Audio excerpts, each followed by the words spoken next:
Hi, I'm Peter J. Ray. Welcome to Adventures in History. Today's topic is the 1968 Cleveland Indians AL-MLB baseball season. Again, the Tribe was playing in the American League, the junior circuit of Major League Baseball. And home games were played at Cleveland Municipal Stadium downtown, where First Energy Stadium now stands on Lake Erie. The Tribe had a strong year in 1968. They finished in third place with a record of 86 and 75, 11 games over 500, winning percentage of .534, 16 and a half games out of first. The first place team was the Detroit Tigers, who were 103 and 59, a winning percentage of .636. Second place, the Baltimore Orioles, 91 and 71, 12 games out of first. Third place, the Cleveland Indians, 86 and 75. Fourth place, the Boston Red Sox, also 86 and 75. Fifth place, the New York Yankees, 83 and 79. Sixth place, the Oakland Athletics, 82 and 80. This was the first year of the Oakland Athletics, their first year in Oakland after moving from Kansas City. Seventh place, the Minnesota Twins, 79 and 83. Eighth place, the California Angels, 67 and 95. Ninth place, the Chicago White Sox, 67 and 95, and 10th and last place, the Washington Senators, 65 and 96, winning percentage of .404, 37 and a half games out of first. I read a fine book. The title is The Chicken Runs at Midnight by Tom Friend, 2018. The book is about Rich Donnelly, an MLB coach. His daughter Amy coined the family motto, which became the chicken runs at midnight, and she died of a brain tumor at age 19. Very tragic. Now, Rich Donnelly was the Florida Marlins third base coach in the 1997 World Series when Craig Counsell, who was known as the Chicken, scored the World Series winning run at midnight. And it was considered a message from heaven from their daughter. Very touching. Something to console Tribe fans for our defeat in that World Series. Tribe attendance in 1968 was 857,994, or an average of 10,593 per game, up 200,000 fans from 1967. In August of 1968, the Atlanta Braves signed 62-year-old Satchel Paige, so Paige could qualify for an MLB pension. He signed as a coach. 1968 is considered the year of the pitcher. In the National League, the ERA was 2.98, and Bob Gibson led the National League with an ERA of 1.12. Unbelievable. 1968 was the Tribe's best year since 1959, and however, the team batting average was .234. The Tribe was in or near second place till early July, and in the thick of the pennant race into August. On June 24th, the Detroit Tigers' Jim Northrup hit grand slam home runs against the Tribe in the fifth and sixth innings at the stadium. Just imagine, 8 RBIs in 2 innings. 1968 was the last year before the leagues were divided into divisions. So for the last time, if you finished in first place, you went directly to the World Series. After this, you'd have to play in the ALCS or NLCS. 1968, the Tribe was second in the American League in stolen bases. Really good, 115, the most for the team since 1918. Now, Atlanta Braves slugger Henry Aaron hated cheating. And during this era, there was a game in which Aaron was batting against San Francisco Giants pitcher Gaylord Perry, who later pitched for Cleveland. And Perry threw a spitball. Aaron fouled the ball off, and apparently it landed near him. He picked the ball up, rubbed the wetness off the ball on his uniform, then rolled the ball back to the mound while staring at Perry. 1968 was Mickey Mantle's last season as an MLB player. He batted .237 with 18 home runs and 54 RBIs. Mantle said, quote, "I can't see the ball anymore. I can't steal second when I need to anymore. I can't go from first to third anymore, and I think it's time to quit trying." Now that year in '68, Whitey Ford was the Yankee first base coach, and he said, quote, "One of the sad things about coaching first base was that I was witnessing firsthand the demise of Mickey Mantle as a ball player. It was sad to see him struggling to hit .240. I knew his legs were killing him. Mantle said, quote, "There is no doubt in my mind that alcohol hurt my career terribly. My career should have been so much better, and the big reason it wasn't was the lifestyle I chose, the late nights and too many empty glasses. In the end, all you really have are the memories and the numbers on paper." Tony Castro said, quote, "Mickey Mantle had been baseball's first televised sports hero." In 1968, Carl Yastrzemski led the American League in hitting with a .301 batting average. 1968 was Roger Maris playing for the St. Louis Cardinals. It was his last MLB season as well. Before the season and the offseason, Joe DiMaggio, Jerry Coleman, Tony Conigliaro, and Pete Rose, MLB players or former players, were in Vietnam on a goodwill tour trying to raise morale among American troops, a USO tour.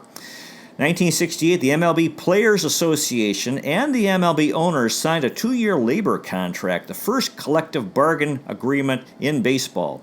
And part of the agreement, the minimum salary was raised from $6,000 to $10,000, and grievances would be settled by an outside mediator. Marvin Miller was the head of the Players Association, and he said, quote, "Clubs could no longer play sheriff, judge, and jury with ball players." On March 31st, 1968, U.S. President Lyndon Johnson, who had become unpopular because of the Vietnam War, announced that he would not run for re-election. At the time, there were 500,000 American troops in South Vietnam. On April 3rd, Martin Luther King was in Memphis, Tennessee, supporting a strike of city sanitation workers, or garbage men. King gave a speech, and he said, quote, "We've got some difficult days ahead, but it really doesn't matter with me now, because I've been to the mountaintop. I would like to live a long life. I've seen the promised land. I may not get there with you, but I want you to know tonight that we as a people will get to the promised land." The next day, Martin Luther King was shot and killed on the balcony of his hotel by James Earl Ray. And his assassination led to riots across the United States in Baltimore, Chicago, Detroit, Kansas City, and Washington, D.C. And there were 46 deaths in those riots. On June 4th, Robert F. Kennedy, who was a U.S. presidential candidate, was in Los Angeles celebrating winning the California primary. And Robert F. Kennedy said, quote, "I'd like to express my high regard to Don Drysdale for his 6 great shutouts. And I hope we have as good fortune in our campaign." Minutes later, Kennedy was shot and killed by Sirhan, a Palestinian who was upset with RFK's support for Israel. Don Drysdale had a record 58 2/3 innings pitched of shutout baseball. In August, the Democratic Convention was held in Chicago, and Hubert Humphrey was nominated for president. There were anti-war protests there. 12,000 police, 15,000 soldiers and National Guardsmen. There was violence, chaos, and riots.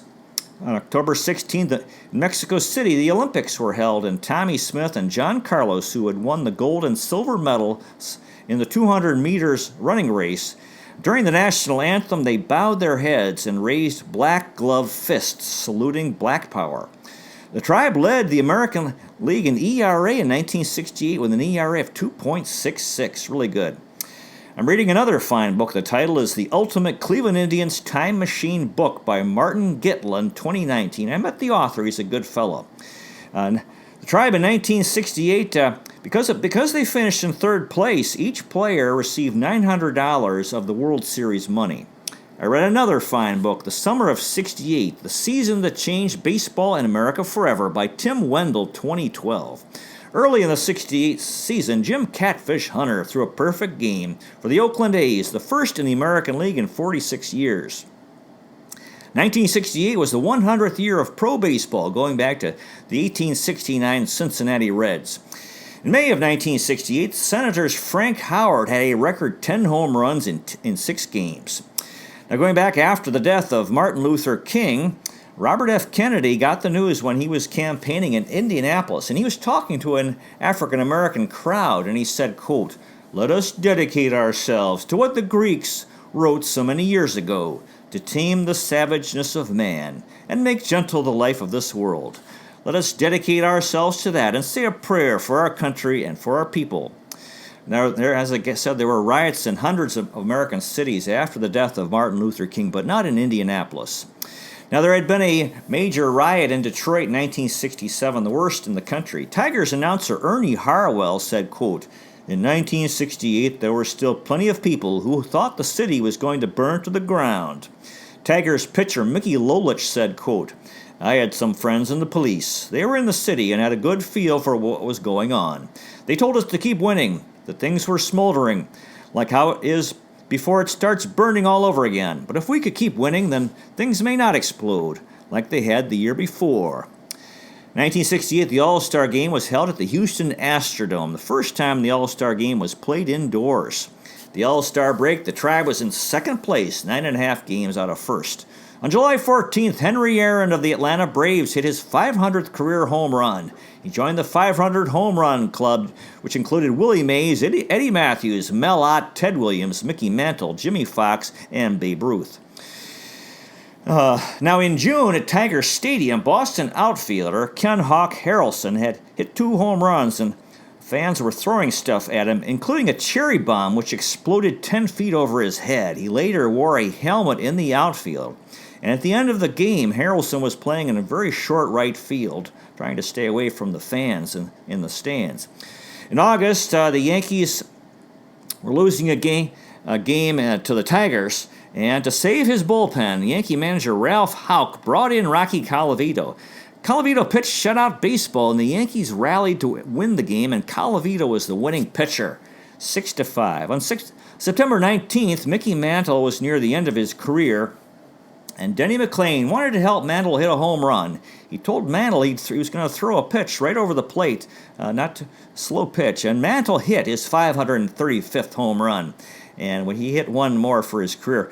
McLain said, quote, "It was a Hall of Famer being honored in the best fashion of all, having him perform what he was famous for. I cherish it as one of my warmest baseball memories." As Mantle circled the bases, he yelled to McLain, "Thank you." After the game, Mantle said, "I'm a big fan of Denny McLain." On September 17th and 18th, the San Francisco Giants' Gaylord Perry and the St. Louis Cardinals' Ray Washburn pitched back-to-back no-hitters on consecutive days at Candlestick Park in San Francisco. Perry said, quote, "They talk about 1968 being the year of the pitcher. Those 48 hours at Candlestick Park summed that up." Now for the Tribe, again, the Tribe owner was Vernon Stouffer, who was Tribe owner from 1966 to 1971. Stouffer merged Stouffer Foods, his company, with Litton Industries that made microwave ovens. It seemed like a good idea. However, in 1968, the Litton stock plummeted, and Stouffer was in a financial crisis as a result. And unfortunately, they had to cut spending. The $1 million player development budget was cut 30%. Hank Peters, who was in the front office, told Stouffer, quote, "You're committing suicide." They had to scale back plans to spend bonus money on players drafted. And they released players in the minors, along with reducing the farm teams to only 4.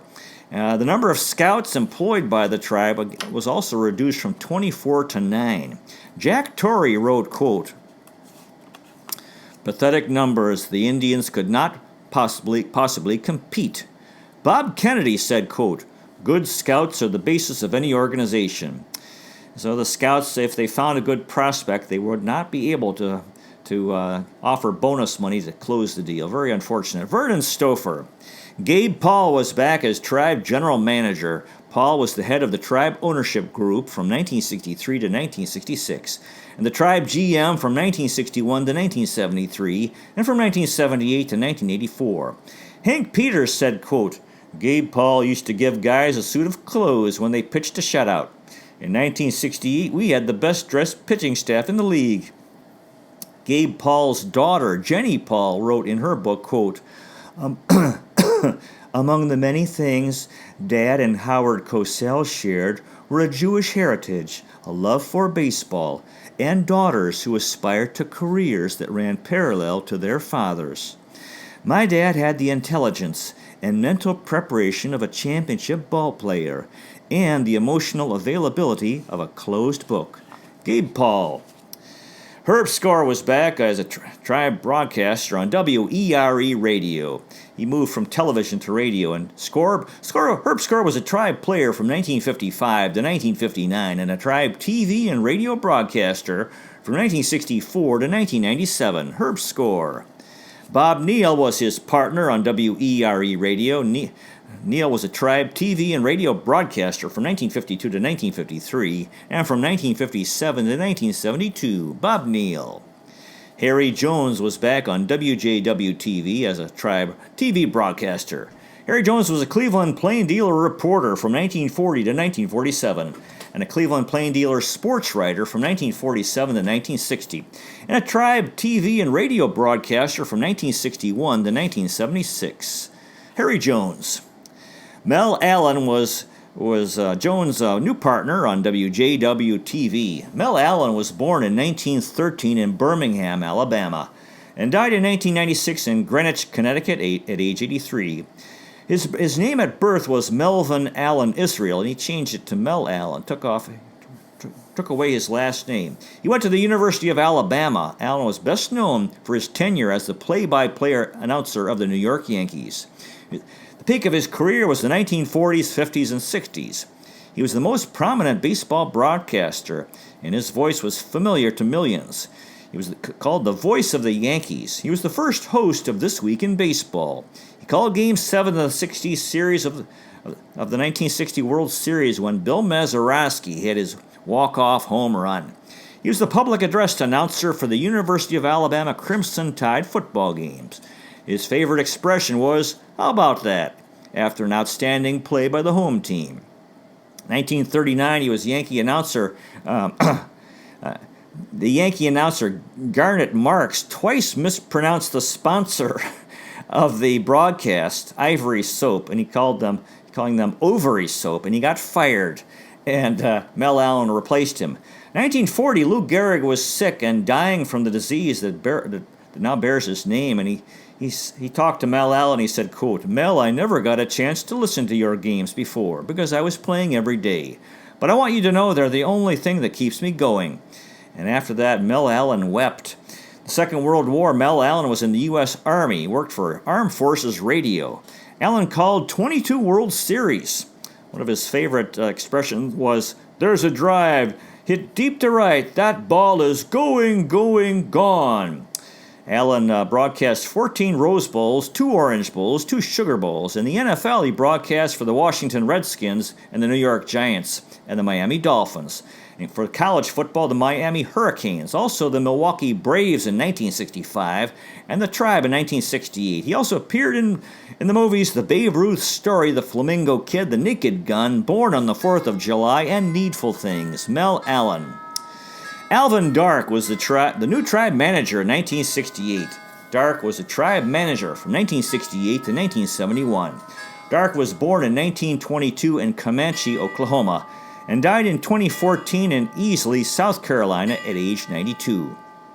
During his playing career, he was a shortstop. He batted .289 with 126 home runs, 757 RBIs, and 2,089 hits. Dark played for the Boston Braves, New York Giants, St. Louis Cardinals, Chicago Cubs, Philadelphia Phillies, and Milwaukee Braves from 1946 to 1960. As a manager, he was .994 and .954, winning percentage of .510. He managed the San Francisco Giants, Kansas City Athletics, Cleveland Indians, Oakland A's, and San Diego Padres from 1961 to 1977. As a player, he was a 3-time All-Star in 1951, 52, and 54. He won 2 World Series titles, 1954 with the Giants as a player against Cleveland, and 1974 as manager of the Oakland A's.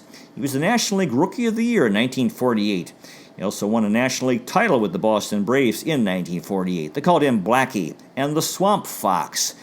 Dark went to the Louisiana State University, played on the football and baseball teams. Then he transferred to Southwestern Louisiana Institute and played for the Ragin' Cajuns football team as the quarterback in their undefeated season of 1943 when they played in the Oil Bowl, where the team achieved a victory on New Year's Day. Dark was drafted by the Philadelphia Eagles in the NFL. He won a National League title in 1951 with the New York Giants. In 1954 World Series, he hit .412. 1955, he won the Lou Gehrig Memorial Award for character and integrity on and off the field. In 1969, in a fan poll, Dark was voted the greatest shortstop in Giants history. He's manager of the 62 Giants who won the National League title. Dark's Topps 1961 baseball card is featured in the 2001 film Skip Parts. In 1965, he was a coach for the Cubs. Dark was a strong Christian. He would quote scripture in press conferences. He's in the LSU Athletics Hall of Fame and the Louisiana Sports Hall of Fame. He died of Alzheimer's disease. In 1968, he won the Frank Gibbons Good Guy Award, the first time the award was given.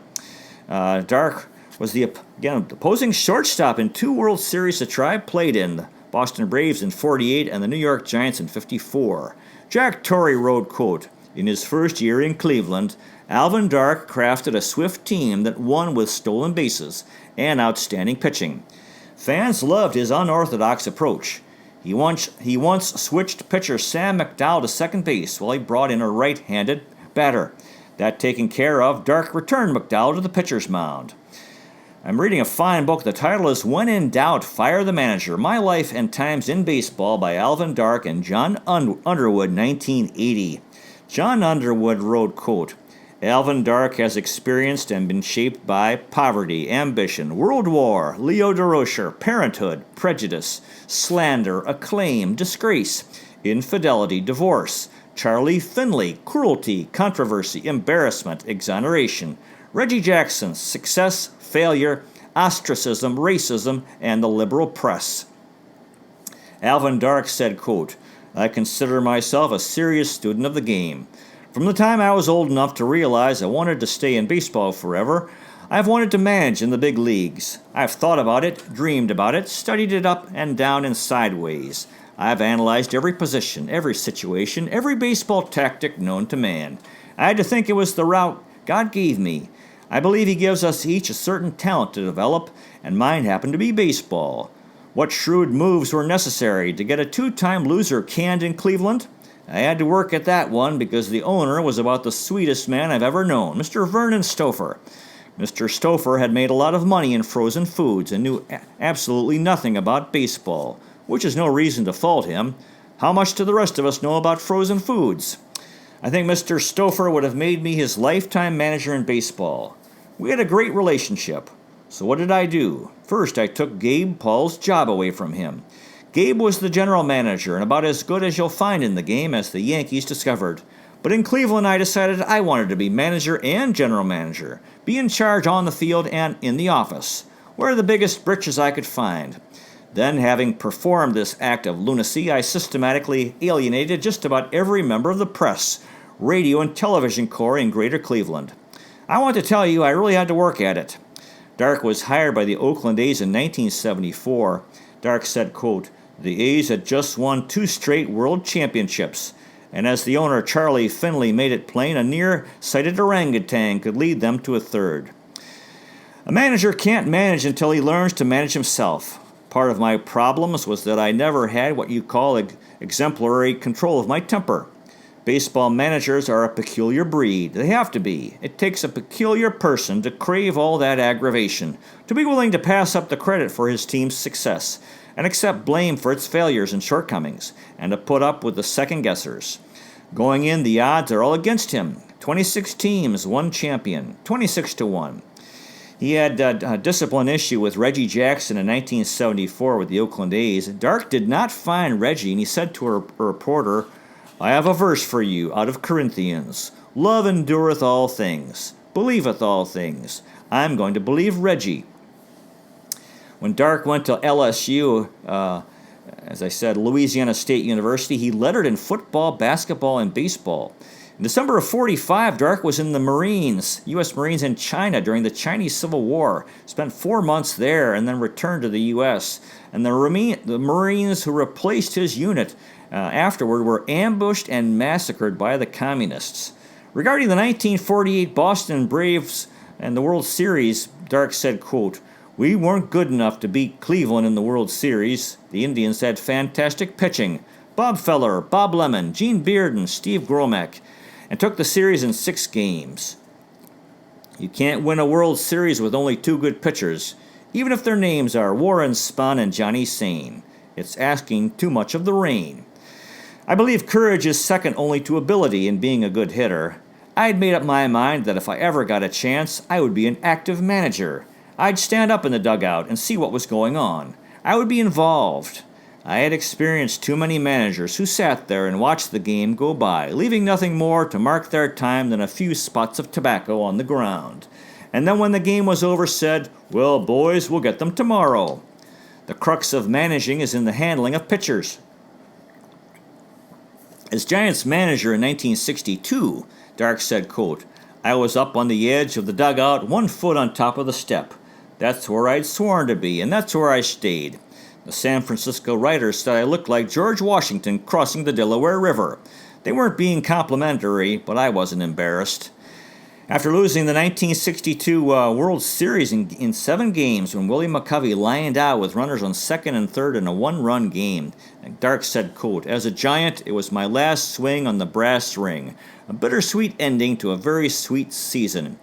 Show me a team that is a consistent loser, and I'll show you a team that neglects its farm system and hires 70-year-old retired players on Social Security to do its scouting. Pay your scouting people birdseed, and you'll wind up with turkeys in your outfield." In '66, Dark was the manager for the Oakland A's. He said, quote, "The establishment owners treated A's owner Charlie Finley as if he were insane, and then didn't give him credit for the ideas they stole." Alvin, Dark. The coaching staff, Johnny Lippon was a new coach. Lippon was born in 1922 in Martins Ferry, Ohio, and died in 1998 in Houston, Texas at age 75. During his playing career, he played shortstop. He hit .259 with 10 home runs and 266 RBIs. Lippon played for the Detroit Tigers, Boston Red Sox, St. Louis Browns, and Cincinnati Redlegs. From 1942 to 1954, he was the manager for the Tribe during this 1971 season, the last 59 games, and went 18-41 for a winning percentage of .305. Lippon was in the U.S. Navy in the Second World War in the Pacific. He was an aviation machinist mate 3rd class. He's also a manager for the Tribe in the minors, also for the Tigers and Pirates, manager in the minors. He had 30 years managing in the minors, won 2,185 games, lost 1,987 for a winning percentage of .524. He was a Tribe coach from 68 to 71. 1992, he won the King of Baseball award for minor league baseball. In the minors, he played for the Beaumont Exporters, Columbus Jets, Dallas Rebels, Havana Sugar Kings, Mobile Bears, and he was also the manager for the Portland Beavers and the Toledo Mud Hens. Johnny Lippon. Jack Sanford was a new coach. Sanford was a Tribe coach in 1968 and 1969. He was born in 1929 in Wellesley Hills, Massachusetts, and died in 2000 in Beckley, West Virginia at age 70. During his playing career, he was a pitcher. He was 137 and 101 with an ERA of 3.69 and 1,182 strikeouts. Sanford pitched for the Philadelphia Phillies, San Francisco Giants, California Angels, and Kansas City Athletics from 1956 to 1967. He was an All-Star in 1957 with the Phillies, and he was a National League Rookie of the Year that year. The National League strikeout leader as well. He was 19-8, and with 15 complete games. In '62, he was 24-7 for the Giants, won a title with them. In the '62 World Series, he threw 23 1/3 innings pitched, an ERA of 1.93. He was second in the Cy Young voting. He led the National League in shutouts in 1960 with 6. In the minors, Sanford played for the Schenectady Blue Jays, Wilmington Blue Rocks, Bradford Blue Wings, and he died of a brain tumor. Jack Sanford. George Strickland was back as a Tribe coach. Strickland was a Tribe player from 1952 to 1957, and from 1959 to 1960. He was a Tribe coach from 1963 to 1969, and he was a Tribe interim manager for parts of the '64 and '66 seasons. George Strickland. Now the starting lineup, Joe Askew was the catcher. Askew batted .280 with 100 hits. He scored 23 runs, 10 doubles, 4 home runs, 42 RBIs, a stolen base, 28 walks in 115 games. Askew was with Cleveland from 1963 to 1969, and he played on the 1968 American League All-Star team. Joe the Immortal Cuban Askew. Tony Horton was at first base. Horton batted .249 with 119 hits. He scored 57 runs, 29 doubles, 3 triples, 14 home runs, 59 RBIs, 3 stolen bases, 34 walks in 133 games, and Horton was with Cleveland from 1967 to 1970. Tony Horton. Vern Fuller was at second base. Fuller batted .242 with 59 hits. He scored 14 runs, 8 doubles, 2 triples, 18 RBIs, 2 stolen bases, 24 walks in 97 games, and Fuller was with Cleveland in 1964, and from 1966 to 1970, Vern Fuller. Larry Brown was at shortstop. Brown batted .234 with 116 hits. He scored 43 runs, 18 doubles, 3 triples, 6 home runs, 35 RBIs, a stolen base, 43 walks in 154 games, and Brown was with Cleveland from 1963 to 1971. Larry Brown. Max Alvis was at third base. Alvis batted .223 with 101 hits.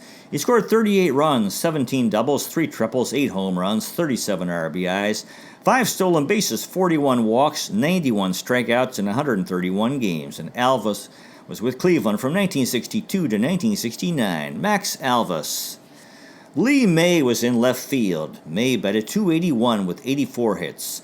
He scored 20 runs, 13 doubles, 2 triples, 4 home runs, 26 RBIs, 15 walks, and 109 games. And May was with Cleveland from 1967 to 1969. Lee May. Jose Cardenal was in center field. Cardenal batted .257 with 150 hits. He scored 78 runs, 21 doubles, 7 triples, 7 home runs, 44 RBIs, 40 stolen bases, 39 walks in 157 games. Cardenal was born in 1943 in Matanzas, Cuba, and he's 75 years old in 2019. For his career, he batted .275 with 138 home runs and 775 RBIs. Cardenal played for the San Francisco Giants, Los Angeles Angels, California Angels, Cleveland Indians, St. Louis Cardinals, Milwaukee Brewers, Chicago Cubs, Philadelphia Phillies, New York Mets, and Kansas City Royals from 1963 to 1980. He's a coach for the Cincinnati Reds and the Cardinals and the Yankees and the Tampa Bay Devil Rays from 1993 to 2003. He won 3 World Series titles, 1996, 98, and 99 as a Yankees coach. His cousin was Bert Campaneris. He had a career-high 40 stolen bases for the Tribe in 1968. He's the last Phillies player to wear number 1, which was retired later to honor Richie Ashburn. 2005, Cardenal was a senior advisor for the Washington Nationals. He became the GM. In 2005, he announced he wanted to help victims of Hurricane Katrina, and he sought to auction his 1998 World Series ring. Now, First Lady Michelle Obama gave him a hug at the White House during a visit when the Cardinal and the Cubs visited, honoring the 2016 Cubs. He came as a former Cub when the Cubs won the World Series. And anyway, First Lady Michelle Obama said she wore her Cubs cap over her afro the same way as Cardenal in his baseball card. In the minors, Cardenal played for the Eugene Emeralds and the El Paso Sun Kings. In Venezuela for the Tiburones de La Guaira. Manager Alvin Dark, to motivate Cardenal and help him feel included, sometimes let him write out the Indians lineup card. Jose Cardenal. Vic Davalillo is in right field. Davalillo batted .239 with 43 hits. He scored 15 runs, 2 doubles, 3 triples, 2 home runs, 13 RBIs, 8 stolen bases, 3 walks in 51 games, and Davalillo was with Cleveland from 1963 to 1968. This was the end of his time in Cleveland. His MLB career continued until 1980. Now, in the off-season, before the season, in Venezuela, he led the league in hitting at .395. Vic Davalillo. The utility players included Duke Sims, who was a spare catcher. Sims batted .249 with 90 hits. He scored 40 runs, 21 doubles, 11 home runs, 44 RBIs, a stolen base, 62 walks in 122 games. Sims was with Cleveland from 1964 to 1970. Duke Sims. Chico Salmon played some second base. Salmon batted .214 with 59 hits. He scored 24 runs, 8 doubles, a triple, 3 home runs, 12 RBIs, 7 stolen bases, 12 walks, and 103 games. And Salmon was with Cleveland from 1964 to 1968. This was the end of his time in Cleveland. His MLB career continued until 1972. Chico Salmon. Tommy Harper played some outfield. Harper batted .217 with 51 hits. He scored 26 runs, 15 doubles, 2 triples, 6 home runs, 26 RBIs, 11 stolen bases, 26 walks in 130 games. Harper was born in Oak Grove, Louisiana, and he's 78 years old in 2019. For his career, he batted .257 with 146 home runs, 567 RBIs, and 408 stolen bases. Harper played for the Cincinnati Reds, Cleveland Indians, Seattle Pilots, Milwaukee Brewers, Boston Red Sox, California Angels, Oakland A's, and the Baltimore Orioles from 1962 to 1976. He was an All-Star in 1970 with the Brewers, two-time American League stolen base leader in 69 and 73. He's in the Boston Red Sox Hall of Fame. In high school baseball, his teammate was Willie Stargell at Encino High School in Alameda, California. He was the first batter in the history of the Seattle Pilots. He doubled and scored on a home run by Mike Hegan, the son of Jim Hegan, tribe catcher. He had a career-high 73 stolen bases in 69, the most in the American League since Ty Cobb's 96 in 1915. He was the first batter also in the history of the Milwaukee Brewers for the 1970. He was the 5th MLB player to have 30 home runs and 30 stolen bases.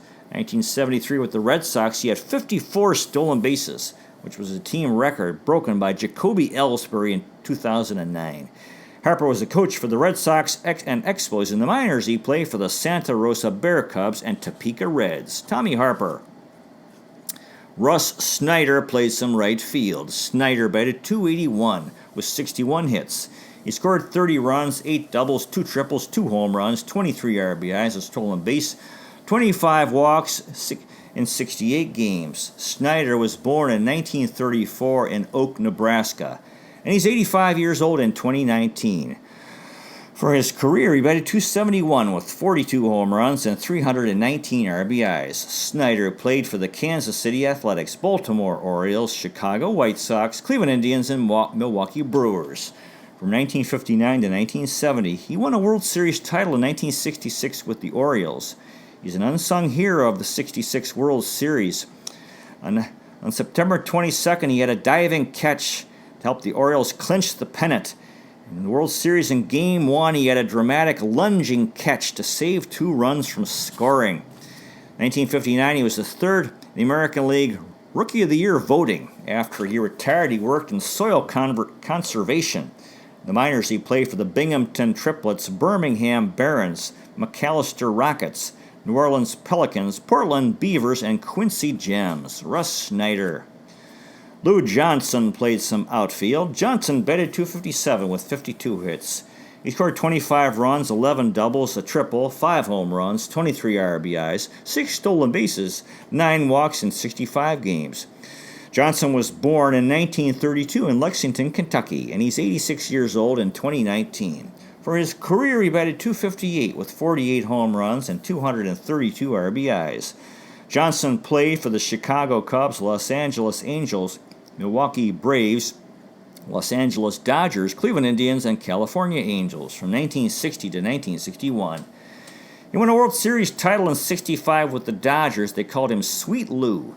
He also won a National League title in '66 with the Dodgers. He's currently employed by the Dodgers in the Community Relations Department. In '65, he scored the only run in Sandy Koufax's perfect game. His best year was with the '66 Dodgers when he hit .272 with 17 home runs and 73 RBIs. The minors, Johnson played for the Burlington Bees, Denver Bears, Houston Buffs, Paris Lakers, St. Jean Canadiens, and in Venezuela for the Industriales de Valencia, Tiburones de la Guaira. He developed alcoholism and drug addiction, but recovered. Johnson said, quote, "God has kept me alive for one thing, to warn young people about drugs and alcohol." Doug Kirkle wrote, quote, "Sweet Lou Johnson's recovery has been an inspiration to many." Lou Johnson. Dave Nelson played some second base. Nelson batted .233 with 44 hits. He scored 26 runs, 4 doubles, 5 triples, 19 RBIs, 23 stolen bases, 17 walks in 88 games. Nelson was born in 1944 in Fort Sill, Oklahoma, and died in 2018 in Milwaukee, Wisconsin at age 73. For his career, he batted .244 with 20 home runs and 211 RBIs. Nelson played for the Cleveland Indians, Washington Senators, Texas Rangers, and Kansas City Royals from 1968 to 1977. He was an All-Star in '73 with the Rangers. He was a broadcaster for the Milwaukee Brewers. He spent 6 years in the U.S. Army Reserve. In '72, he had 51 stolen bases. He also worked as a coach for the White Sox. He worked in various capacities for the Oakland A's, Montreal Expos, and Milwaukee Brewers, and the Tribe. He was a Tribe coach from 1992 to '97. He won American League titles in '95 and '97 as a Tribe coach. He's a broadcaster for the Kansas City Royals, Chicago Cubs, and the Tribe from '98 to '99. He's on the board of directors of Open Arms, a home for children, homes for orphaned children in the HIV/AIDS pandemic in South Africa. Nelson died of liver cancer. He's in the Compton Community College Athletics Hall of Fame. In the minors, he played for the Denver Bears, Dubuque Packers, and Portland Beavers. And in Venezuela, he played for Leones de Caracas and Águilas de Zulia. Dave Nelson. Jimmy Hall played some outfield. Hall batted .198 with 22 hits. He scored 4 runs, 4 doubles, a home run, 8 RBIs, a stolen base, 10 walks in 53 games. Hall was born in 1938 in Mount Holly, North Carolina, and he's 81 years old in 2019. For his career, he batted .254 with 121 home runs and 391 RBIs. Hall played for the Minnesota Twins, California Angels, Cleveland Indians, New York Yankees, Chicago Cubs, and Atlanta Braves from 1963 to 1970. He was a 2-time All-Star in '64 and '65 with the Twins. 63 with the Twins, he hit .276 with 33 home runs and 80 RBIs. Career high for home runs. It was an American League rookie record. He was third in the Rookie of the Year in the American League. 64 with the Twins, he was the third team in MLB history to have 4 consecutive home runs in 1 inning.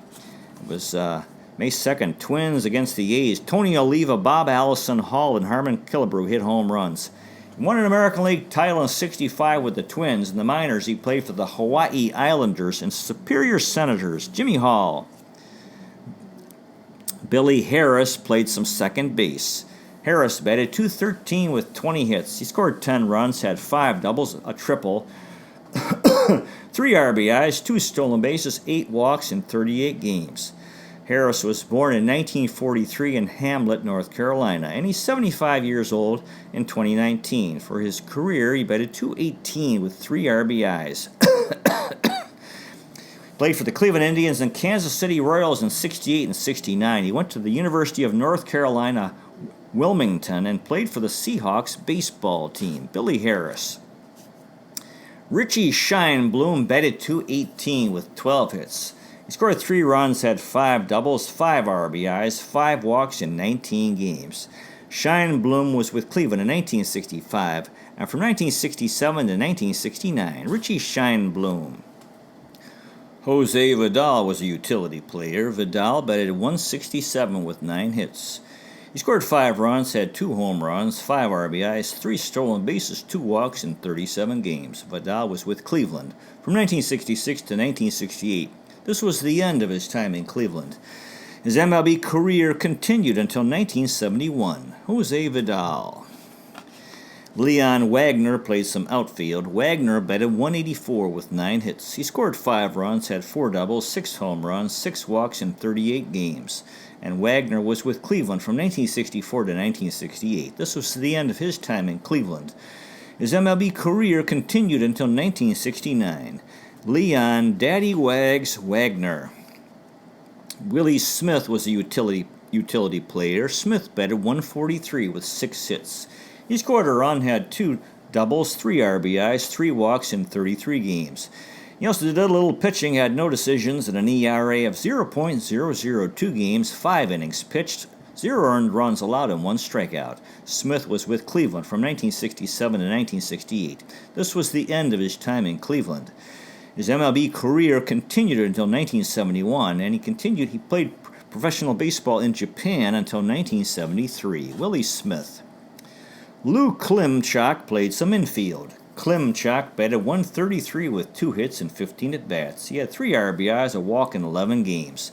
Klimchak was born in 1939 in Hostetler, Pennsylvania, and he's 79 years old in 2019.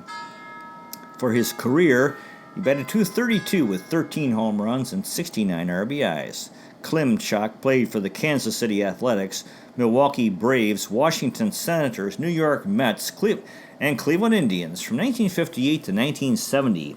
He had a 15-year pro career, 2 stellar seasons in the minors in 1958 when he hit .389 with 25 home runs in the Class C Pioneer League. In 63 in the Pacific Coast League in AA ball, he hit .352 with 19 home runs in 81 games. 69 was his best MLB year with the Tribe. He hit .287. In the minors, he played for the Denver Bears, Louisville Cardinals, Portland Beavers, and Shreveport Sports. Lou Klimchak. Ken Suarez was a spare catcher. Suarez batted .100 with 1 hit and 10 at-bats. He scored a run, had a walk in 17 games. Suarez was born in 1943 in Tampa, Florida, and he's 76 years old in 2019. For his career, he batted .227 with 5 home runs and 60 RBIs. Suarez played for the Kansas City Athletics, Cleveland Indians, and Texas Rangers from 1966 to 1973. He's remembered for filing a lawsuit against the Rangers. He claimed on February 2nd, 74, he was traded to the Tribe. He claimed that his trade to the Tribe was a retaliation for filing for arbitration. He never reported to the Tribe and retired. He played American Legion baseball with Lou Piniella and Tony La Russa in Tampa, Florida. He played for the Florida State Seminoles baseball team and in the College World Series. 1964, he was a first-team All-American. He also played in the 64 U.S. Olympic baseball team. In the 67 draft, the Tribe drafted him in the Rule 5 draft. In 73 with the Rangers, he broke up Jim Palmer's perfect game with 1 out in the 9th. After he retired from baseball, he worked in a variety of fields, including aviation, radio, and agriculture.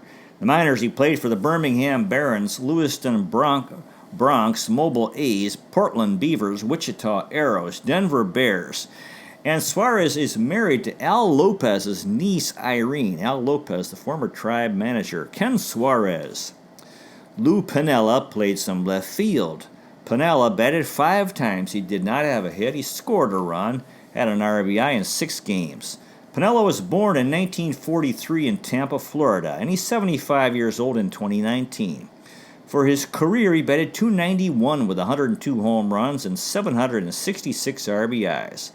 Piniella played for the Baltimore Orioles, Cleveland Indians, Kansas City Royals, and New York Yankees from 1964 to 1984. He was also a manager, had a record of 1,835 and 1,712 for a winning percentage of .517. He managed the New York Yankees, Cincinnati Reds, Seattle Mariners, Tampa Bay Devil Rays, and Chicago Cubs from 1986 to 2010. He was an All-Star in 72 with the Royals. He won 3 World Series titles in 77 and 78 with the Yankees as a player, and in 1990 with the Cincinnati Reds as the manager. He's American League Rookie of the Year in 69 with the Royals, 3-time Manager of the Year in 95 and 2001 with the Mariners, and in 2005 with the Cubs. He's in the Seattle Mariners Hall of Fame. As manager of the Cubs, he won back-to-back National League Division titles in 2007, 2008. They called him Sweet Lou. Another Sweet Lou. He was just swing hitter, facetiously described they called him Sweet Lou because of his swing hitter and facetiously describing his demeanor as a player and manager. He's of Asturian descent from northwestern Spain. He was the first batter in Kansas City Royals history. He had 1,705 hits in his career.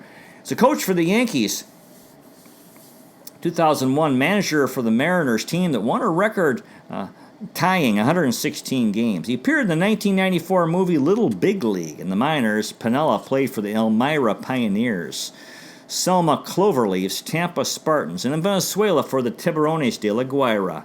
Reading a fine book, the title is Lou, 50 Years of Kicking Dirt, Playing Hard, and Winning Big in the Sweet Spot of Baseball by Lou Piniella with Bill Madden, 2017.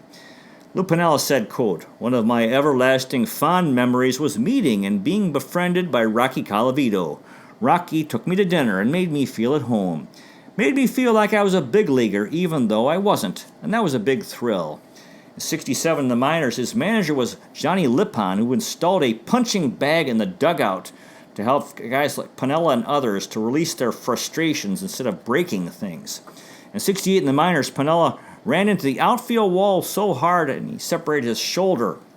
Piniella said, quote, "The Cleveland Indians did call me up at the end of the year, but I was still hurting and got into just 6 games without a hit."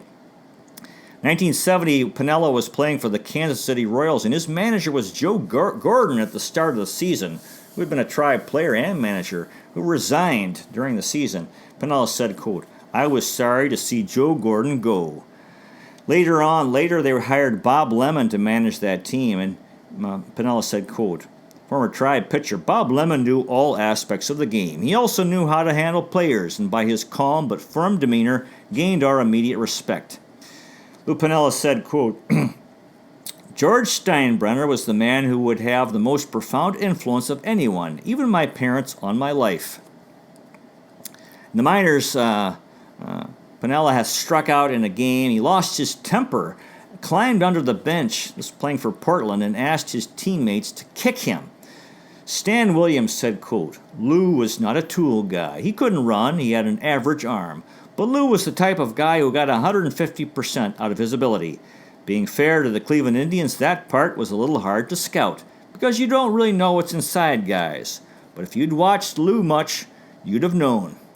Piniella said, quote, "When Gabe Paul resigned as the Yankees general manager after the 1977 season, George Steinbrenner wasted no time in replacing him with Al Rosen, his longtime friend and a former American League MVP with the Cleveland Indians, whom he'd idolized as a kid growing up in Cleveland. Al Rosen and Billy Martin had no use for each other, going all the way back to their 1950s playing days as mutually hot-headed principals in the fierce Yankees-Indians rivalry. 2003, Piniella was manager of the Tampa Bay Devil Rays. He said, quote, "On June 16th, I won my 1,410th game to tie Tampa native and Hall of Famer manager Al Lopez. Tying and passing Al was something that meant a lot to me. So too had breaking the A's American League record of 111 wins with the 1954 Cleveland Indians when we won 116 games in Seattle in 2001. Al Lopez was a true gentleman and an inspiration to all the kids like myself growing up in Tampa in the 1950s and 1960s. It was because of him that I rooted for the Cleveland Indians when I was a kid. Many years later, I'd played golf with him, El Senor, at the Tampa Terrace Country Club, and we were both proud of our Tampa heritage. I have a tremendous amount of respect for Terry Francona, who is one of the class acts in baseball. He's also one heck of a manager who did a tremendous job in 2016, getting the Cleveland Indians all the way to the 7th game of the World Series. Without the services of one of his best players, Michael Brantley, all year long, and 2 of his top starting pitchers, Carlos Carrasco and Danny Salazar, down the stretch. Piniella was the manager of the Cubs in 2007 and 2008 when they won back-to-back first-place finishes. First time since the 1907 and 08 Tinkers to Evers to Chance Cubs. Regarding the death of George Steinbrenner in 2010, Piniella wrote, quote, "I had never gotten the chance to tell him how I felt about him. Never really gotten proper closure. This one really hit me hard. It hurts to this day every time I think of him. Losing my best friends, Thurman Munson, Catfish Hunter, and Bobby Mercer, taught me how fickle life can be and that nothing is guaranteed. You slowly realize there are things more important in life than trophies, rings, and yes, even the Hall of Fame." Only Joe Torre, Dusty Baker, and Piniella had 1,500 hits as a player and 1,500 wins as a manager. Piniella wrote, quote, I was fortunate enough to have had an excellent batting instructor in the minor leagues in Johnny Lippon. Bob Lemon was a man's man who didn't tolerate fools, and he was just a great guy to play for. I'm in the 9th inning of life, winning the game because of my Christian faith, and that is the greatest comfort of all. Lou Piniella. Russ Nagelson batted .333 with 1 hit and 3 at-bats. He had 2 walks in 5 games. Nagelson was born in 1944 in Cincinnati, Ohio, and he's 74 years old in 2019. For his career, he batted .211 with 1 home run and 4 RBIs. Nagelson played for the Cleveland Indians, Detroit Tigers. Between 1968 and 1970, he went to Ohio State University and played on the baseball team. In 1966, he won a College World Series title. Russ Nagelson. Eddie Leon played some shortstop. Leon batted once. He did not have it. He struck out in 6 games. Leon was born in 1946 in Tucson, Arizona, and he's 73 years old in 2019. For his career, he batted .236 with 24 home runs and 159 RBIs. Leon played shortstop and second base. He played for the Cleveland Indians, Chicago White Sox, and New York Yankees from 1968 to 1975. Leon is of Mexican descent. In the minors, he played for the Portland Beavers. He also played for the Arizona Wildcats baseball team. In Venezuela, he played for Navegantes del Magallanes. He got an engineering degree at the University of Arizona. He's president of one of the most successful engineering firms in Tucson, Arizona. He played in Mexico for Tampico and Hermosillo. Leon said, quote, once I got used to the Mexican League, once I realized I had to have my own socks, underwear, and towel and do my own laundry, it wasn't all that bad. It was still baseball. Eddie Leon. Ray Fosse was a spare catcher. Fosse did not bat and played in 1 game.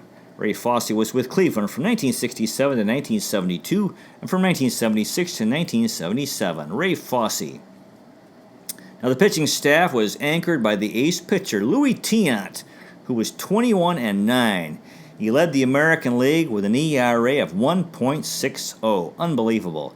Tiant pitched in 34 games, 32 starts, 19 complete games. He led the league with 9 shutouts, 258 and a third innings pitched, and 264 strikeouts. Tiant batted .080 with 7 hits and 87 at-bats. He scored 4 runs, had a double, 3 RBIs, and struck out 14 times. Tiant was with Cleveland from 1964 to 1969. He was the first Tribe pitcher to win 20 games since Dick Donovan in 1962. He played on the American League All-Star team in 1968, was the starting pitcher. And on the losing pitcher, he gave up an unearned run, and the American League lost 1-0. Tiant was the 1968 Tribe Man of the Year. He had a 41-inning shutout streak. On July 3rd against the Twins, Tiant had 19 strikeouts in a 10-inning game, most in Tribe history. Bob Dolgan wrote, quote, Louie Tiant wasn't just another good pitcher. He was one of the most entertaining hurlers in baseball history. Russell Snyder said, quote, Louie Tiant was a very funny man. He would do anything to make a joke succeed. I often wondered why he never got hurt. He did some crazy things. Joe Fitzgerald wrote, quote, Louie was always careful to pick the proper targets for his pranks. There are players who just wouldn't see the hilarity in having someone crawl across the clubhouse floor to light a match under a newspaper they were reading. Tiant's 19-strikeout game was on July 3rd. In the 10th inning, there were runners on second and third. With no outs, Tiant struck out the side to get his 19th strikeout at Cleveland Municipal Stadium in front of 21,000 fans. Russell Snyder wrote, quote, the fans rose as one in ovation, the likes of which has not been heard in the stadium for years. Detroit pitcher Denny McLain said, quote, Louie and I would each be fighting for 30 wins if he had our kind of hitting to go with his kind of pitching. Tigers catcher Bill Freehand said, quote, if Louie played for us, he'd be shooting for 40 wins. This last start, he pitched a one-hitter against the Yankees, won 3-0. And Mickey Mantle hit a home run. Russell Snyder said, If Louie went into the 6th or 7th inning with, Mickey Mantle, I believe, hit his last career home run. Russell Snyder said, if Louie went into the 6th or 7th inning with any kind of lead, forget it. Louie was not going to lose that ball game. Gabe Paul said, quote, he was such a determined guy.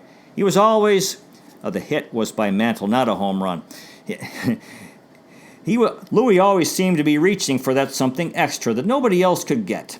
Joe Fitzgerald said, quote, the frequent phone calls from Louie to his parents were always concluded with mixed emotions.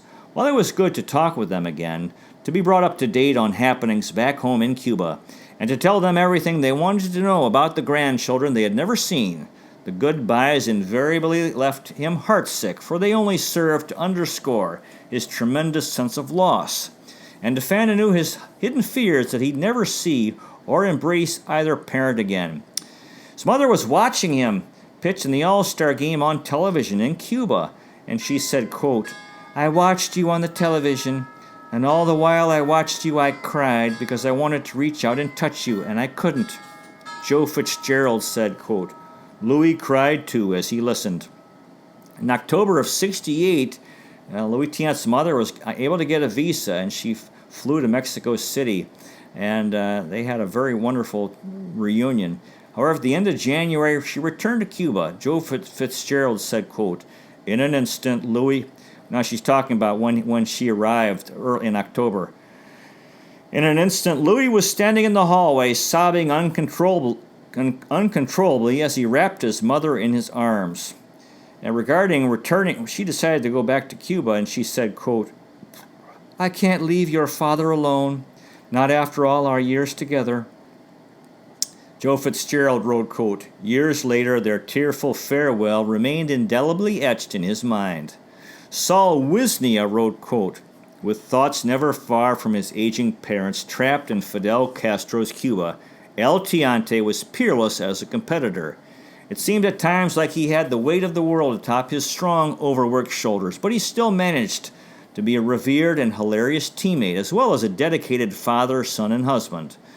Those were the things he knew that have the greatest value, even if measured by heart instead of hardware. The off-season before the season, Louie Tiant was in Venezuela pitching for the Caracas Lions. He led the league with a 1.34 ERA and helped his team win the title.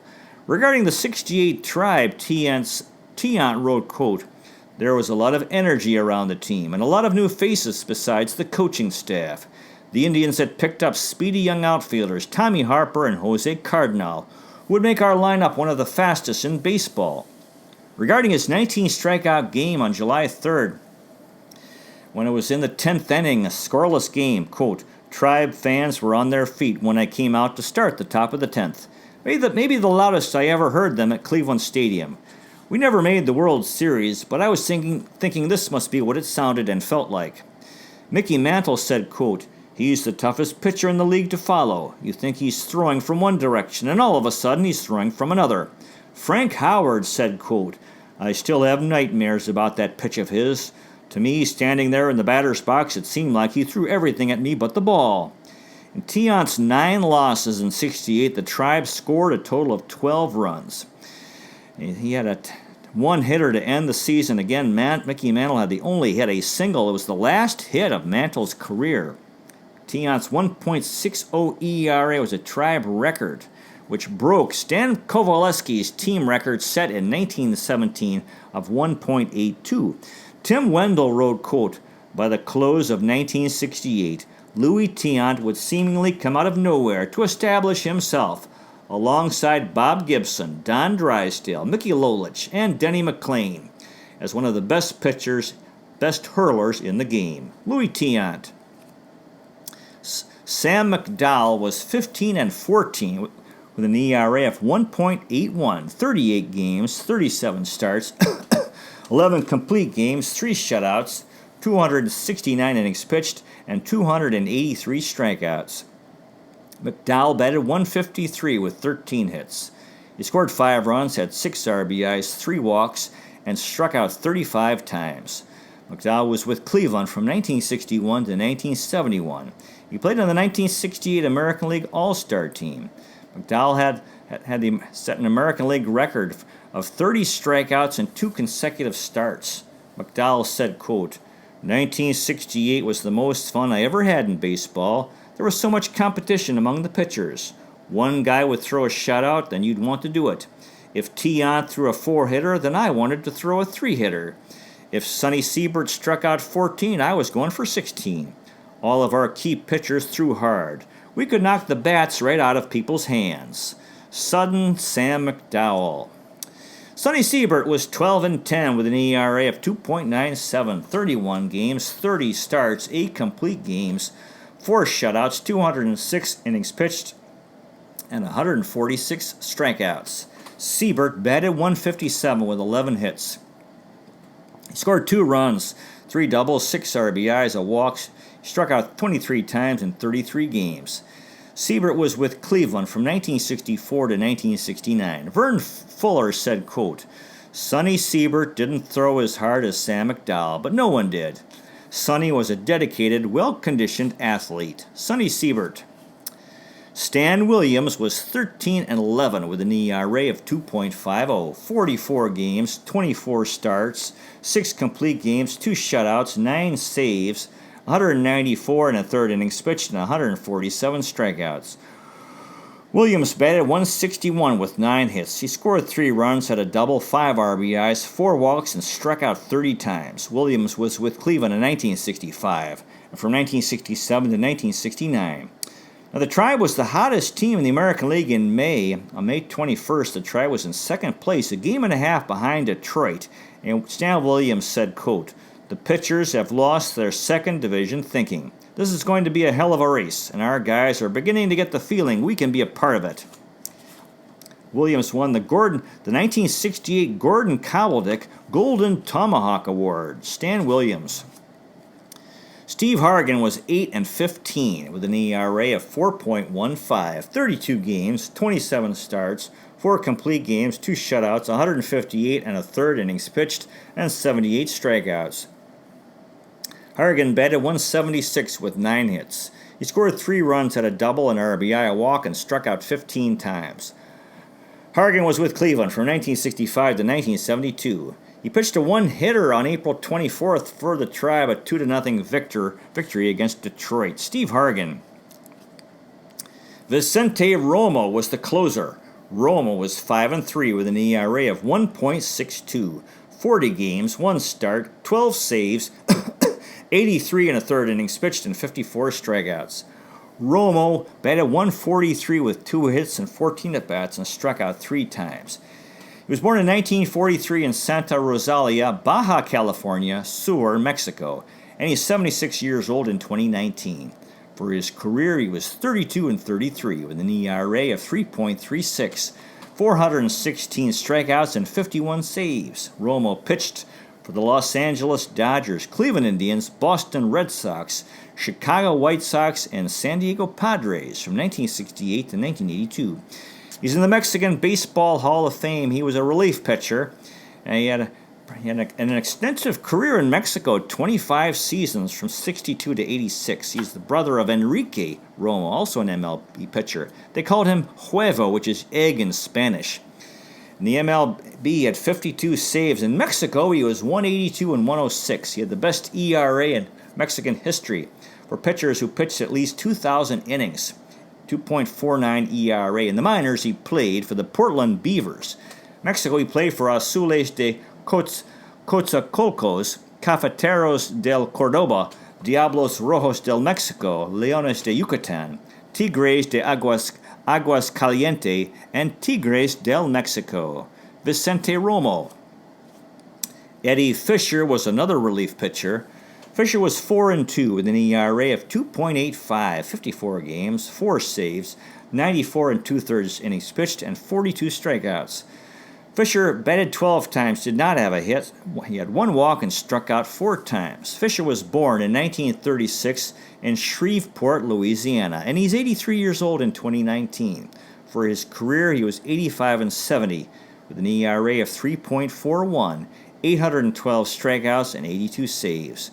Fisher pitched for the San Francisco Giants, Chicago White Sox, Baltimore Orioles, Cleveland Indians, California Angels, and St. Louis Cardinals from 1959 to 1973. He was an All-Star in 65 with the White Sox. He won a World Series title in 66 with the Orioles. His best pitch was a knuckleball.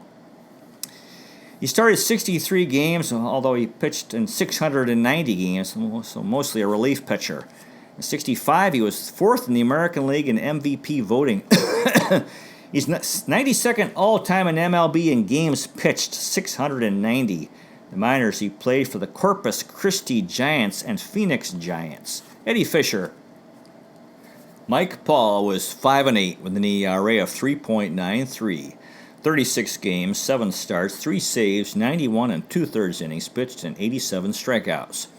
Paul batted .167 with 4 hits and 24 at-bats. He scored 2 runs, had a walk, and struck out 13 times. Paul was born in 1945 in Detroit, Michigan, and he's 74 years old in 2019. For his career, he was 27-48 with an ERA of 3.91 and 452 strikeouts. Paul pitched for the Cleveland Indians, Texas Rangers, and Chicago Cubs from 1968 to 1974. In the minors, he played for the Toledo Mud Hens, Wichita Arrows, Portland Beavers, Reno Silver Sox, and in Mexico for Alejadores de Tampico, Diablos Rojos del Mexico, and Indios de Ciudad Juarez, and in Venezuela for Leones de Caracas. Mike Paul said, quote, "After I got to Cleveland and we had Sam McDowell, Louie Tiant, Sonny Siebert, and Steve Hargan, as well as Stan Williams, you had to be very good to break into that rotation, and I wasn't that good. Mexico, he pitched for 75 to 82, had a record of 104 and 56 with an ERA of 2.06 and 1,434 innings pitched. He was a coach in the minors for the Milwaukee Brewers, Oakland A's, and Seattle Mariners, a scout for the A's, Cubs, Diamondbacks, Nationals, and Rockies. In 68 with the Tribe, he was pitching one batter. For one batter, he played first base. Alvin Dark moved him to first for one batter. Paul said, quote, "I was just a rookie, and I was flat out scared. I was going to screw up. Mike Paul." Hal Kurtz was a relief pitcher. Kurtz was 1-0 with an ERA of 5.21, 28 games, a save, 38 innings pitched, and 16 strikeouts. Kurtz batted 4 times. He did not have a hit, struck out once in 30 games. Kurtz was born in 1943 in Washington, D.C., and he's 76 years old in 2019. His MLB career was just with the Cleveland Indians in 1968. They called him Bud. His first MLB game was at the stadium June 3rd, 1968. He entered the game in the top of the 10th inning in a 2-2 game, pitched 5 scoreless innings, which ended with when Jose Vidal had a walk-off home run in the bottom of the 14th. Kurtz's only MLB win. Minors, he pitched for the Pawtucket Indians, Dubuque Packers, Selma Cloverleafs, and Portland Beavers. Hal Kurtz. Billy Rohr was 1-0 with an ERA of 6.87, 17 games, 1 save, 18 1/3 innings pitched, and 5 strikeouts. He batted once, did not have a hit. Rohr was born in 1945 in San Diego, California, and he's 74 years old in 2019. For his career, he was 3-3 with an ERA of 5.64 and 21 strikeouts. Rohr pitched for the Boston Red Sox and Cleveland Indians from 1967 to 1968. After he retired, he worked as a medical malpractice attorney in California. He went to law school at Western State University. In the minors, he played for the Peninsula Whips, Quebec Carnivals, Toledo Mud Hens, Wichita Arrows, and Louisville Colonels. Billy Rohr. Horatio Pina was 1-1 with an ERA of 1.72, 12 games, 3 starts, 2 saves, 31 1/3 innings pitched, and 24 strikeouts. Pina batted 6 times, did not have a hit, and struck out 4 times. He was born in 1945 in Matamoros, Coahuila de Zaragoza, Mexico, and he's 74 years old in 2019. For his career, he was 23-23 with an ERA of 3.25 and 278 strikeouts. Pina pitched for the Cleveland Indians, Washington Senators, Texas Rangers, Oakland A's, Chicago Cubs, California Angels and Philadelphia Phillies from 1968 to 1978. He won a World Series title in 1973 with the Oakland A's. His best year was with the 72 Rangers when he had 15 saves. Mexico in 75, he was 21-4 with a 1.94 ERA and threw a no-hitter. In 78 in Mexico, he had a perfect game. He's in the Mexican Baseball Hall of Fame. Inducted in 1988. His name in English is Horace Pineapple. He arrived in Cleveland knowing almost no English, but the bilingual Joe Askew helped him out. Askew said, quote, "He follows me around like a puppy." Horatio Piniella. Steve Bailey was 0-1 with an ERA of 3.60. 2 games, 1 start, 5 innings pitched, and 1 strikeouts. He did not bat. Bailey was with Cleveland from 1967 to 1968. Steve Bailey. Tommy Gramley was 0-1 with an ERA of 2.70. 3 games, 3 1/3 innings pitched, 1 strikeout. He did not bat. Gramley was born in 1945 in Dallas, Texas, and he's 74 years old in 2019. His MLB career was just with Cleveland in 68. He went to Angelo State and played for the Rams baseball team. He also went to Texas Christian University and played for the Horned Frogs baseball team. Tommy Gramley. Darryl Sutherland had no decisions and an ERA of 8.10.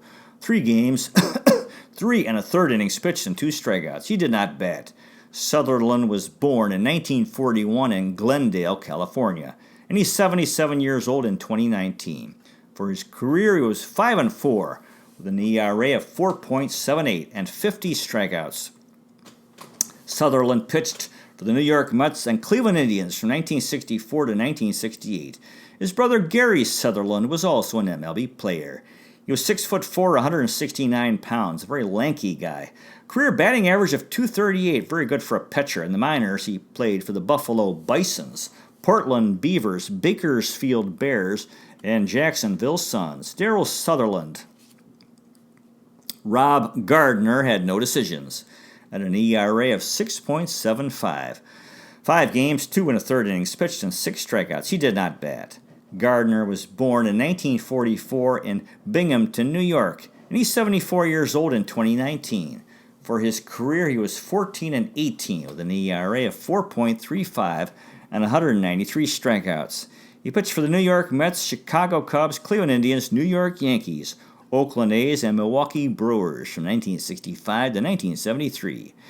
He had the distinction of twice being traded by the Yankees for one of the Alou brothers.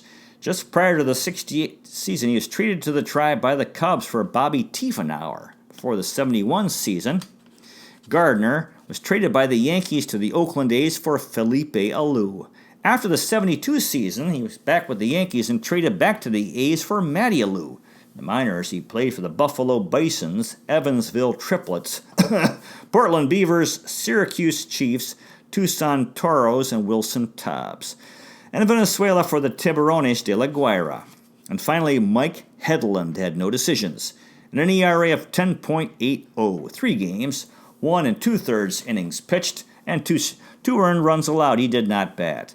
Hedlund was with Cleveland 1965 and 1968. This was the end of his time in Cleveland. His MLB career continued until 1972. Mike Hedlund. After the regular season, the World Series was played. The 1968 World Series, the American League champions Detroit Tigers defeated the National League champions St. Louis Cardinals 4-3. MVP was Mickey Lolich. Hall of Famers in the series included umpire Doug Harvey. For the Tigers, Al Kaline and Eddie Matthews. For the Cardinals, Red Schoendienst, the manager Lou Brock, Steve Carlton, Orlando Cepeda, and Bob Gibson. This was the first Tigers World Series title since 1945. Detroit was down 3-1 and won the last 3 games. Mickey Lolich had 3 complete game victories. That was the last time anybody's done that. In Game 5, there was a big play. There was a ball hit to the outfield. Willie Horton made a perfect throw, and Lou Brock was tagged out at home by Tigers catcher Bill Freehan. 68 World Series, Roger Maris. This was his 7th World Series in the 1960s, more than anyone else. Tigers pitcher Denny McLain went 31-9 in the season, last MLB pitcher to win 30 games. And he was the first MLB pitcher to win 30 games since Dizzy Dean in 1934.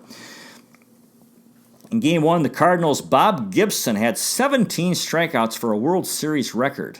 Lou Brock had a World Series record 13 hits. Detroit manager Mayo Smith had a controversial move. He moved Gold Glove center fielder Mickey Stanley to shortstop to get Al Kaline in the lineup playing outfield.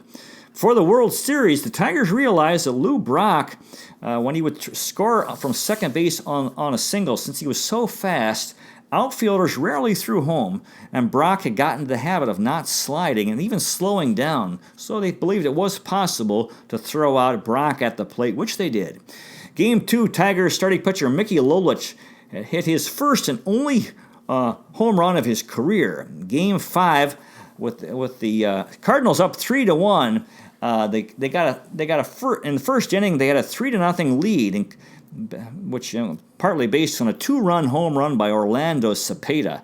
Tim Wendell wrote, quote, "The Cardinals had struck what many believe would be the closing notes of the World Series." In the 5th inning, the Cardinals were leading 3-2. Lou Brock had a double, and Julian Javier singled to left, and Willie Horton threw out Brock at the plate. Lou Brock did not slide. He was tagged out by Bill Freehan.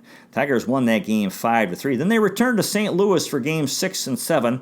Cardinals were up 3-2 in the series. Game 6, Denny McLain and the Tigers won that game 13-1.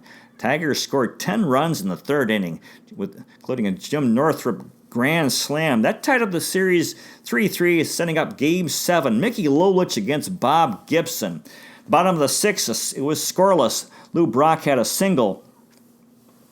And Lolich, they were thinking he was going to steal. Lolich threw to first on a pickoff, and when he threw, Brock took off to second, and Norm Cash threw him out, threw to Mickey Stanley, who made the catch and tag on Brock at second. Kurt Flood also had a hit in the 6th and also was picked off by Lolich. In the top of the 7th, the Tigers had 2 on and 2 out, and Jim Northrup hit a drive to center field that went over Kurt Flood's head for a 2-run triple.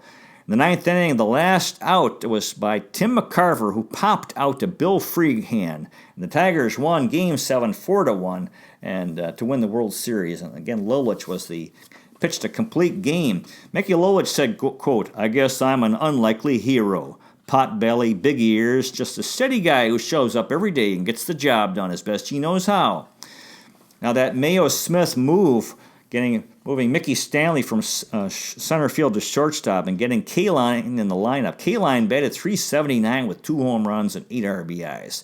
Tim Wendell wrote, quote, "Back in Detroit, the celebration began precisely at 4:06 p.m. Telephone books and IBM cards were shredded into confetti and thrown out of the city's tallest buildings.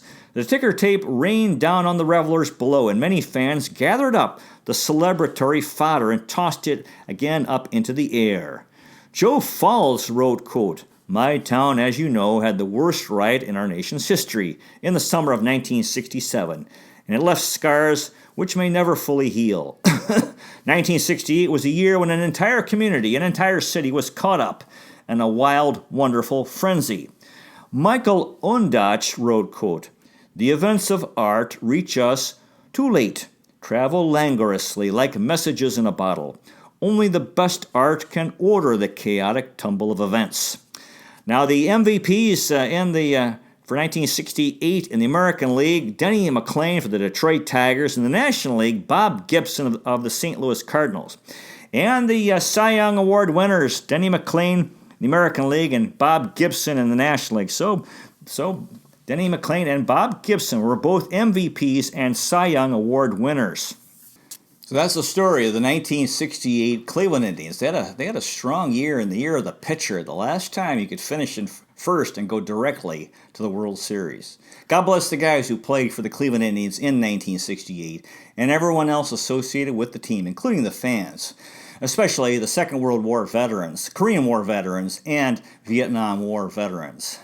Captains of the Cuyahoga, lovers of Lake Erie, Terminal Tower Power, fans of the Free Stamp statue and the Fountain of Eternal Life, Euclid Avenue electricity, Severance Hall stalwarts, Cleveland Museum of Art enthusiasts, Rock and Roll Hall of Fame and Museum rebels, Christmas Story House happy people, Museum of Contemporary Art maniacs, Cleveland Botanical Garden goers, Old Arcade admirers, Playhouse Square seers, Settlers Landing Park purists, Western Reserve Historical Society wonders, First Energy Stadium friends, Progressive Field pals, Rocket Mortgage Fieldhouse renegades, Cuyahoga Valley National Park pioneers, Great Lakes Science Center supporters, Holden Arboretum enjoyers, and Cleveland Public Library learners.